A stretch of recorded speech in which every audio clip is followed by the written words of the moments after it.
Welcome to my cooking house channel. ನಮಸ್ಕಾರ ವೀಕ್ಷಕರೇ, ಎಲ್ರಿಗೂ ಬೆಳಗಿನ ಶುಭೋದಯ. ಇವತ್ತು ನಾನು ಚಿಕನ್ ಲಿವರ್ನ ಉಪಯೋಗಿಸ್ಕೊಂಡು ಒಂದು ಪೆಪ್ಪರ್ ಡ್ರೈ ಮಾಡೋದು ಹೇಗೆ ಅಂತ ತೋರಿಸ್ಕೊಡ್ತಾ ಇದ್ದೀನಿ. ನೋಡೋಣ ಬನ್ನಿ.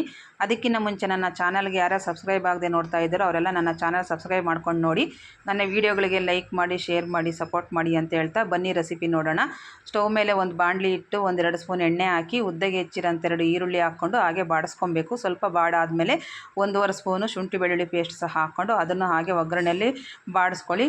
ಒಂದು ಸ್ವಲ್ಪ ಹಸಿ ಸ್ಮೆಲ್ ಹೋದ್ಮೇಲೆ ಇದಕ್ಕೆ ಒಂದು ಸ್ವಲ್ಪ ಕರ್ಬೇವಿನ ಸೊಪ್ಪು, ಉದ್ದಗೆ ಹೆಚ್ಚಿರೋಂಥ 1-3 ಹಸಿರುಮೆಣಸಿನ್ಕಾಯಿ ಸಹ ಹಾಕ್ಕೊಂಡು ಹಾಗೆ ಬಾಡಿಸ್ಕೊಳ್ಳಿ. ಸ್ವಲ್ಪ ಬಾಡಿಸಾದ್ಮೇಲೆ ಇದಕ್ಕೆ ಚಿಕನ್ ಲಿವರ್ನ ಒಂದು ಅರ್ಧ kg ತೊಗೊಂಡಿದ್ದೀನಿ ನಾನು. ಅದನ್ನು ಚೆನ್ನಾಗಿ ತೊಳೆದ್ಬಿಟ್ಟು ಹಾಕ್ಕೊಂಡಿದ್ದೀನಿ.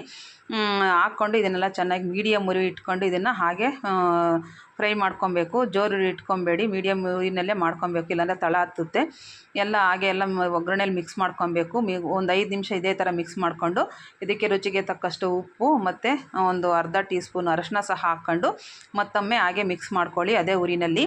ಹಾಗೆಯೇ ಇದರಲ್ಲಿರೋ ನೀರಿನ ಅಂಶ ಎಲ್ಲ ಡ್ರೈ ಆಗಬೇಕು, ಅಲ್ಲೇವರೆಗೂ ಚೆನ್ನಾಗಿ ಇದನ್ನ ಹುರ್ಕೊಬೇಕು ಒಗ್ಗರಣೆಲೇ. ಆಮೇಲೆ ಕೊನೆಯದಾಗಿ ಇದಕ್ಕೆ ಇದು 1.5 ಸ್ಪೂನು ಮೆಣಸು, 1 ಸ್ಪೂನು ಜೀರಿಗೆ, ಅರ್ಧ ಸ್ಪೂನು ಧನಿಯಾ ಕಾಳು, ಅರ್ಧ ಸ್ಪೂನು ಸೋಂಪು ಕಾಳು, ಇಷ್ಟನ್ನು ಡ್ರೈ ರೋಸ್ಟ್ ಮಾಡ್ಕೊಂಡು ಪೌಡ್ರ್ ಮಾಡ್ಕೊಂಡಿದ್ದೀನಿ. ಆ ಪೌಡ್ರ್ ಸಹ ಇಲ್ಲಿ ಹಾಕೋತಾ ಇದ್ದೀನಿ. ಹಾಕ್ಬಿಟ್ಟು ಇದನ್ನು ಹಾಗೇ ಕೈ ಬಿಡದಲ್ಲೇ ಉರಿತಾ ಇರಬೇಕು, ಇಲ್ಲಾಂದರೆ ತಳ ಹತ್ತುತ್ತದೆ. ಹಾಗೆ ಒಂದು 5-10 ನಿಮಿಷ ಇದು ಹಾಕಿದ ಮೇಲೆ, ಜಾಸ್ತಿ ಹೊತ್ತೇನು ಬೇಡ, ಒಂದು 5-10 ನಿಮಿಷ ಅದೇ ಥರ ಎಲ್ಲ ಹುರಿದು ಡ್ರೈ ಮಾಡಿಕೊಂಡು ಇದೆಲ್ಲ ಫುಲ್ ಡ್ರೈ ಆದಮೇಲೆ ಇದನ್ನು ಒಂದು ಬೌಲ್ಗೆ ಸರ್ವ್ ಮಾಡ್ಕೊಳ್ಳಿ. ನಾನು ಇಲ್ಲಿ ಪೌಡ್ರ್ ಮಾಡಿರೋದನ್ನ ತೋರಿಸಿಲ್ಲ, ಯಾಕಂದರೆ ಇದು ನಾನು ಮೊದಲೇ ಮಾಡಿಟ್ಕೊಂಡಿದ್ದೆ ಪೌಡ್ರು, ಹಾಗಾಗಿ ಅದನ್ನೇ ಹಾಕಿದ್ದೀನಿ. ನಾನು ಅರ್ಧ ಕೆ ಜಿ ಕ್ವಾಂಟಿಟಿಗೆ ಎಷ್ಟು ಬೇಕೋ ಅಷ್ಟನ್ನು ನಾನು ಅಳತೆನಲ್ಲಿ ಹೇಳಿದ್ದೀನಿ. ನೀವು ಎಷ್ಟು ತೊಗೋತೀರೋ ಅದ್ರ ಮೇಲೆ ನೀವು ಹುರ್ಕೊಂಡು ನಾನು ಹೇಳಿರೋ ಕ್ವಾಂಟಿಟಿನ ಡಬಲ್ ಮಾಡಿಕೊಂಡು ಹುರ್ಕೊಂಡು ಹಾಕ್ಕೊಳ್ಳಿ.